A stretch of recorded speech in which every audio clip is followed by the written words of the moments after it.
जय हिंद defence aspirants, welcome back again. This is Divyanshu Pandey. G7 ने एक बार फिर से चीन को धक्का दे दिया है और अब IMEC प्रोजेक्ट, जिसका full form India middle east Europe economic corridor है, उसको अब G7 के इंडस्ट्रियलाइज कंट्रीज के द्वारा भी मंजूरी और अनुमति दी जा चुकी है। तो चलिए जानते हैं किस प्रकार से ड्रैगन को झटका G7 के द्वारा लगा है। अभी हम सभी जानते हैं कि इसी मंथ G7 की समिट इटली के द्वारा होस्ट की गई और उसमें भारत को भी आपका इनवाइट किया गया था और इसमें बहुत सारे आपके एग्रीमेंट्स, बहुत सारे आपके हम कह सकते हैं कि मेन एजेंडे को आपका लाया गया।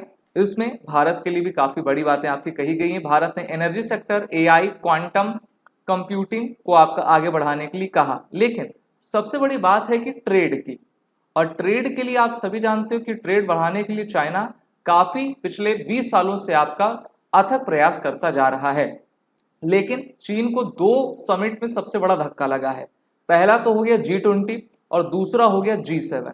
क्यों ऐसा मैं इसलिए कह रहा हूं क्योंकि इस बार G7 नेशंस के द्वारा ये कमिट किया गया है कि वो प्रमोट करेंगे कॉन्क्रीट इंफ्रास्ट्रक्चर इनिशिएटिव को, जिसको IMEC के द्वारा लाया गया है। IMEC का full form India middle east economic corridor है, यूरोप इकोनॉमिक कॉरिडोर है। और इस कॉरिडोर कि आप यहाँ पर फोटो देख पा रहे हो, भारत से हम UAE, फिर सऊदी अरबिया, उसके आगे होते हुए हम ग्रीस तक आपका पहुंच पाएंगे और भारत से लेकर यूरोप तक हम अपने मार्केट को स्पेंड कर सकेंगे। तो इसमें सऊदी, भारत, अमेरिका, यूरोप सभी रीजन का आपका इंटीग्रेशन रहेगा। इस माध्यम से हम कह सकते हैं कि एशिया, मिडिल ईस्ट और वेस्ट का एक साझा सहयोग इसमें देखने को मिलने वाला है।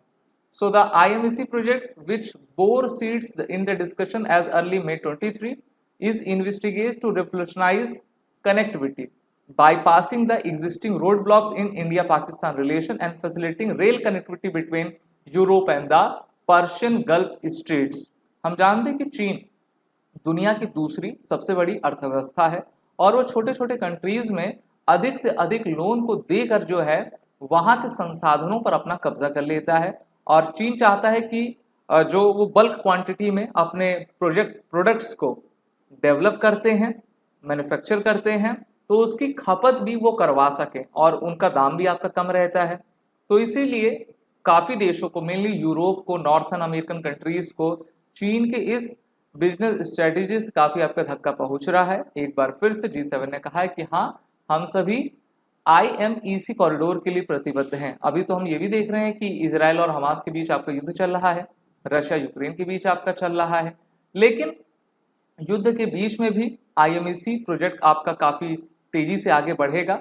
और पिछले साल आपको याद होगा G20 की मीटिंग 2023 में भारत के प्रेसिडेंसी में जब हुई थी, तो इसी एग्रीमेंट को आपका साइन किया गया था। वहीं पर चाइना के द्वारा बेल्ट एंड रोड इनिशिएटिव, जिसको हम BRI प्रोजेक्ट कहते हैं, उसको इन्होंने 2013 में लॉन्च किया।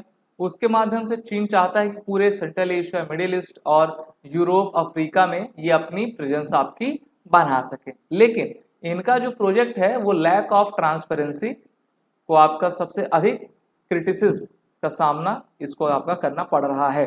साथ ही साथ चाइना के ऊपर काफ़ी आपके बर्डन भी हो गए, क्योंकि ये जिनको जिनको लोन दे रहे हैं वो लोन आपके चुका नहीं पा रहे हैं ना। तो जैसे मान लीजिए आपने किसी को पैसा दे दिया, वो उतना चुका नहीं पाएगा तो आपको धक्का तो लगेगा। दूसरा, चाइना वहाँ के नेचुरल रिसोर्सेज, या फिर जैसे श्रीलंका में देख लीजिए, हम्बन टोटा पोर्ट को 99 ईयर्स की लीज पे ले लिया है। तो ऐसे ही ये छोटे छोटे देशों के साथ आपका करता रहता है। इसीलिए विश्व के काफ़ी बड़े बड़े देश एक साथ आपके आए हैं और चीन के ड्रैगन केस पॉलिसी को रोकने के लिए IMEC प्रोजेक्ट को वो काफ़ी तेजी से आगे बढ़ाते जा रहे हैं। So the BRI is a mega connectivity project that connects China with Southeast Asia, Central Asia, Russia and the Europe. IMEC initiative was formed upon the sidelines of the G20 summit hosted by Bharat in Delhi last year.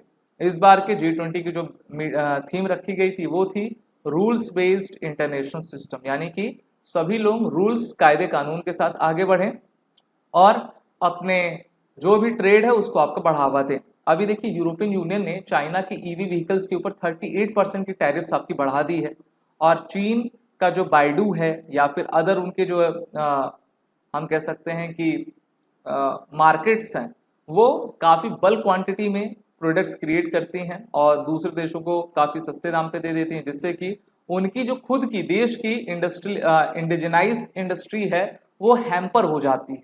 और इस कारण से सभी देश एक साथ आपके आए हुए हैं। तो जैसे ही IMC आपका ऑन होगा तो हम अपने मुंबई से ओमान की तरफ जाएंगे, UAE ना, या फिर UAE सीधा जा सकते हैं, सऊदी अरबिया जा सकते हैं। इसके बाद एथेंस ग्रीस की तरफ हम चले जाएंगे और पूरे इस यूरोप के मार्केट को भारत आपका कवर करेगा और यूरोप की तरफ से भी इसी रास्ते के थ्रू जो है हमारे यहाँ सामान आएगा। अच्छा, अभी देखिए जिस रास्ते का इस्तेमाल हम कर रहे हैं वो क्या है, ये रेड सी वाला कॉरिडोर, ठीक है, रेड सी का ये है आपका। और लेकिन यहाँ पे दिक्कत क्या है, यहाँ पे दिक्कत यमन की है। यमन के जो हौतीस हैं और यहाँ पर जो सोमालिया के पायरेट्स हैं सबसे अधिक जो है एक तरीके से न्यूसेंस क्रिएट कर देते हैं। और ये जो IMEC वाला का जो रास्ता है वो काफ़ी छोटा है, तो हम सीधा डायरेक्ट पहुंच बना पाएंगे। वहीं पर भारत ने ईरान के साथ समझौता करके जो है INSTC कॉरिडोर बनाया है, INSTC यानी कि international north south transport corridor. तो भारत की जो उपयोगिता या फिर हम कह लें कि डिपेंडेंसी ये रेड सी वाले कॉरिडोर पे थी वो कम हो जाएगा। और इससे सबसे अधिक धक्का किसको लगेगा, इजिप्ट को लगेगा, क्योंकि यहीं से सब आपके वेसल्स जाते थे, इजिप्ट इनसे पैसा कमाता था, तो इजिप्ट को, टर्की को काफ़ी धक्का लगेगा।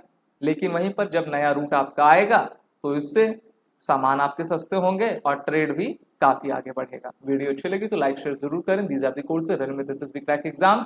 हमारे कोर्सेज में एनरोल होइए, एडमिशन लेने से पहले वॉरेंट कोड का जरूर यूज कर लें। जय हिंद। अगर आप एक डिफेंस एस्पिरेंट हैं और SSB interview, NDA, CDS, FCAT जैसे एग्जाम्स के लिए प्रिपेयर कर रहे हैं तो आप SSB क्रैक एग्जाम्स के कोर्स को चेक करना ना भूलें। आप हमारी लर्निंग एप्लीकेशन को Google प्ले स्टोर से भी डाउनलोड कर सकते हैं।